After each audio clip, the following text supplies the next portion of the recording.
High বন্ধুরা, কেমন আছে সবাই? শুভরাত্রির অনেক অনেক শুভেচ্ছা। দেখো, সকালবেলা সেরকম রান্না করিনি, যার জন্য এখন ওই করব হচ্ছে তোমার পরোটা আর করব আলু চচ্চড়ি। তার জন্য দেখো আটা মেখে নিয়েছি, আর এখানে কড়াতে তেল দিয়ে দিয়েছি, দিলাম একটা শুকনো লঙ্কা, আর দিলাম হচ্ছে একটুখানি পাঁচফোড়ন,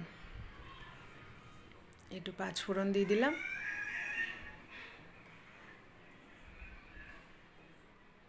এবার হচ্ছে আলুগুলো ছেড়ে দেবো,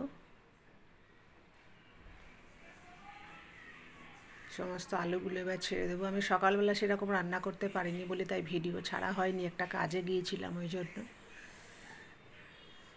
তো এইবেলা আবার কি রান্না করব, ওই জন্য ভাবলাম একটু পরোটা আর একটু আলু চচ্চড়ি করে নিই। আলুগুলো সব ছেড়ে দিলাম। দেখো এবার একটু আলুগুলো ভাজা ভাজা হয়নি। লঙ্কা দিয়েছি অনেকগুলো, সব কটাই দিয়ে দিলাম। ওর মধ্যে একটা টমেটোও দিয়েছি, আর একটু আলু ছিল, টমেটো ছিল, সবটাই দিয়ে দিলাম। দিয়ে এবার একটুখানি দিলাম হলুদ, অল্প, একদম সাদা হবে না হলে তরকারিটা, ওই জন্য অল্প হলুদ দিলাম। আর দিলাম নুন, পরিমাণ মতো নুন।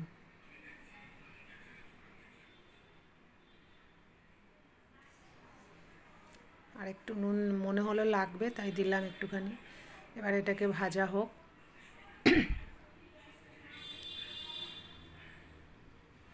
নাড়িয়ে চাড়িয়ে এবার এটা ঢেকে দেবো। ঢেকে দিলে একটু ভাজা ভাজা হয়ে আসবে।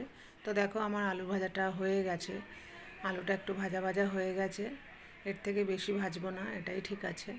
এবার দিয়ে দেবো হচ্ছে জল, দিয়ে দিলাম জল, আর একটু জল দিলাম, কারণ আলু অনেকটা তো সেদ্ধ হতে, আর একটু ঝোল ঝোল রাখবো, ওই জন্য একটু জলটা বেশি দিলাম।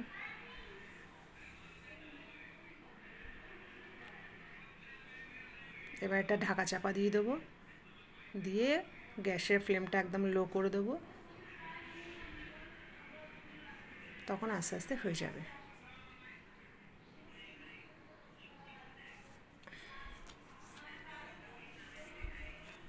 আর সাইডে দেখো, সাইডে কাটা আছে হচ্ছে, কেটে রেখেছি হচ্ছে ইয়ে তোমার কী বলে, ধনে পাতা। একটু এটা নাড়ি একটুখানি ফুটলে তারপরে গ্যাসের ফ্লেমটা লো করে দিয়ে তারপর চাপা দিয়ে দেবো।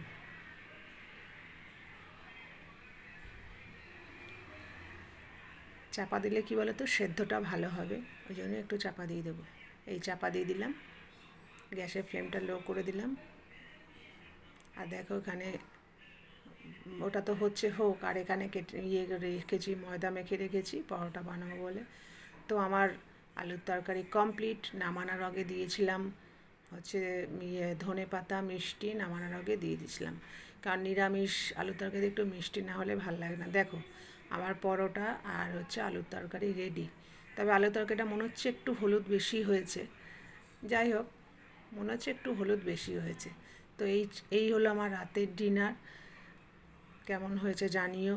আর দেখো পাশে আমি সন্ধ্যের সময় রুটি আর সুজি করেছিলাম, সেটাও রয়ে গেছে, সেটাও খেয়ে নেবো, ছেলে খেয়ে নেবে সেটা, সেটা তো আর ফেলবো না। দেখো একটা রুটি কীরকম বারবার চাপছি, বারবার উঠে যাচ্ছে, আবার উল্টো করে দিলাম। এখানে রুটি সুজিও রয়েছে, আর এখানে তোমার ওইদিকে তোমার পরোটাও আর আলু চচ্চড়িও রয়েছে। রুটি সুজিটা আমি সন্ধ্যের সময় করেছিলাম খাবো বলে, তো এইটুকু বেঁচে গেছে, ওই জন্য এটা ছেলে খেয়ে নেবে, পরোটাও খাবে। আমি রুটি খুব একটা ভালোবাসি না, তাই জন্য আমি খাবো না। তো কেমন হয়েছে জানিও আমার রাত্রের ডিনারটা। আলু তরকারিটা দেখে আমার ঠিক ভক্তি হলো না, কারণ হলুদটা একটু বেশি হয়ে গেছে। তোমাদের সাথে ভিডিও মানে কথা বলতে বলতে ভিডিও করতে করতে না দেখি একটু বেশি। তো আমার ভিডিওটা কেমন লাগলো জানিও, ভালো লাগলে লাইক শেয়ার করো।